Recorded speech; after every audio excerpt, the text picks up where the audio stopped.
Hi there and welcome to Box Talk Sports.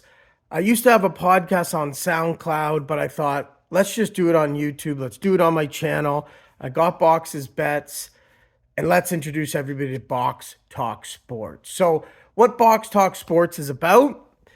It's a podcast, but like I said, I'll be doing a video looking at relevant sport topics, telling you my theories, my opinions on them, what I think, some things that have been going around in the sports world, specifically NFL. And today I'd like to take a moment to talk about the running back value. So, big thing this year, running backs aren't worth a damn. We saw with Barkley in New York, we saw with Jacobs. They're not getting signed. If they do get signed, it's for franchise tag. And everybody's saying, listen, there's no point to pay these guys. They get injured, and it's just next man up, right? We'll just get somebody else. They'll run the ball. Let's pay all the quarterbacks. That's who wins us the game. But I don't think so. And I'm going to prove today why. So let's get into it.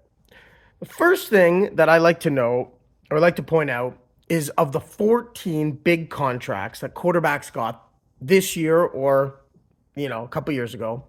And when I'm saying big contracts, I'm saying 24 million plus annual. 9 of them have been busts. So 65% of the contracts that have been handed out this year to big time quarterbacks are not worth a damn. We're talking guys are injured, guys are out for the season, some guys are benched, and other guys just have losing records. So, quick rundown of the 9. We got out for the season.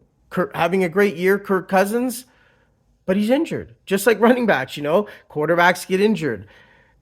The name of the game is to blitz the quarterback, right? They're coming in hot. Guys are hitting them. They're going to get banged up. They're going to get tackled. They're going to get sacked.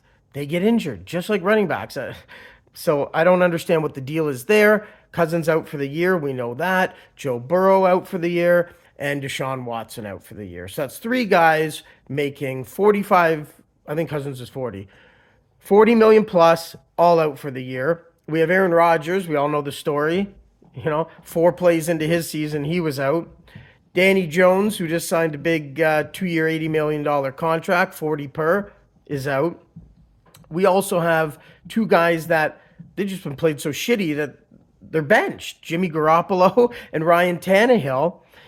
Then we also have Derek Carr, who isn't benched, usually is injured, but is playing like shit, losing record. And Justin Herbert, who's playing good, but again, on a team that has no defense and a losing record. So, 65% of these contracts that have been handing out are guys who are injured, guys who don't have winning records, or just playing like shit.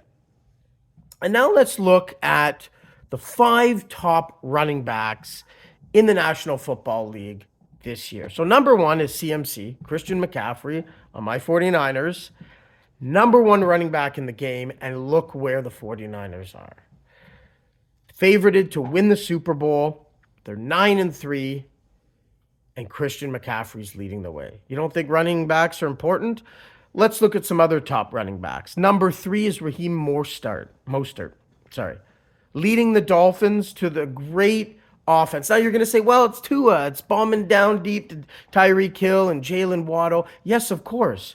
But if you don't have a running game, you can't do play action, and they can just do dime formation, and you're not throwing the bombs. You need a running game to allow the play action, to allow those bombs. Raheem Mostert, ex-49er, 3rd in the league. 4th in the league is Swift on the Eagles. They're the best team in football.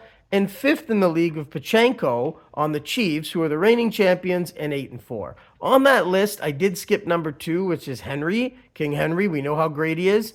They're only 4-8. But that's because they've had horrible management in some games, just lost by 3 points in overtime to the Colts, which easily could have put them at 5-7, and they're just a really weak team. But 4 of the 5 top running backs in the National Football League are leading their teams to not only winning records, but winning divisions and chances for a Super Bowl. So The running back is important. You can't win without a running back. And the, theory, well, next man up, just plug him in, is total bullshit. It doesn't work. You can't just plug in any running back and work. So now we get into some of the concerns I have with quarterbacks. So when you pay your quarterback so much money, 40 million plus, you usually can't afford a decent backup. So all your eggs are in one basket. You get one bad tackle, one bad hit, just like Lawrence did, on Monday Night Football this past week. Goes down with an ankle sprain. Okay, in comes CJ Beathard. Who? Another ex-Niner. Like, these guys can't win you games. You need to save enough money to have a decent backup, like somebody like, I don't know, Joe Flacco. Bring him off the couch. The Browns, yeah, the guy's old and crusty, but he threw 2 touchdown passes. He gives you a chance to win. CJ Beathard is not giving you a chance to win. Go ask the Jets, who just released Tim Boyle. Without Rodgers, they had nothing left. Zach Wilson, he can't play. Boyle can't play. I think now they signed Rippon. These guys can't play. You need to have enough money left that if you have an issue and your quarterback goes down, you have a guy who can come in and is at least somewhat capable to win you a game. Go ask the Chiefs when Mahomes went down in the playoffs and Chad Henne came in and made like a 93-yard drive to basically beat the Bengals. And the Chiefs were going to lose that game, but propelled them to the Super Bowl, and they ended up winning. That's the benefit of a backup quarterback. You need a skilled or a guy, at least a veteran quarterback who could come in and at least not turn the ball over, make some drives, maybe kick some field goals, but keep you in the game. You throw all your eggs in one basket on your starter, pay him 40, 50 million, perfect. But he goes out, he gets injured, you're dead. I don't understand what's the big deal paying a running back 15 million. That's a third of the quarterback, right?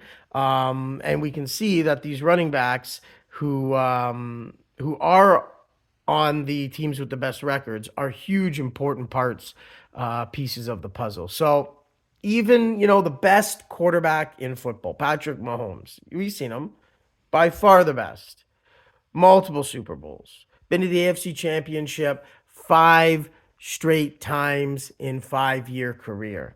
He can't win by himself.